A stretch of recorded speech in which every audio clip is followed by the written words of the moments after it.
The Glowforge cuts out so much of that time and keeps my pieces consistent and quality and allows me to do a greater volume than I could have ever done with just hand making it. My name is Natalia and I'm a creator.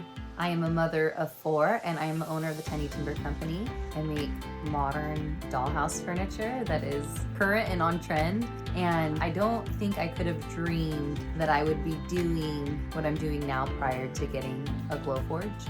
I was really excited about the versatility, how many different materials it could cut. And I had the thought that I could do miniatures on it, but my mind was just exploding with ideas of what I could do. I think it might be hard for some people to experience unless they own a Glowforge, is how magic the community is. You can connect, share your projects, be inspired by other people, and learn. All questions are answers. Somebody has thought of it, somebody wants to answer it and share, and so that's really cool. I was chosen as Design of the Month for March, and that is really what I'm super proud of, is the notice that I've gotten on my designs.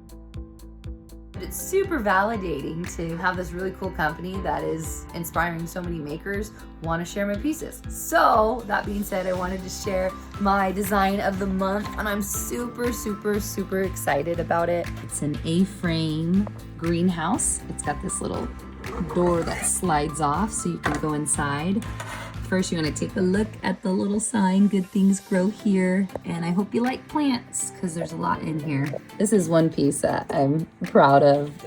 It was a challenge. I haven't done something like this, like a little 3-dimensional plant. So this monstera was a fun little thing to design. But we've got walnut for the frame and the floor with this fun design engraved on the bottom. A little hanging plant here. Those are some of the plants and chair made out of maple. And then the little potting shed in the back and the leather gloves that I cut on the Glowforge with this little apron. This is just a super fun project. I can't wait to paint some of the plants to give it a little bit of color, but I just really liked how this piece turned out. Anything I really want to create, I know I automatically go to the Glowforge and think, how could I get this done?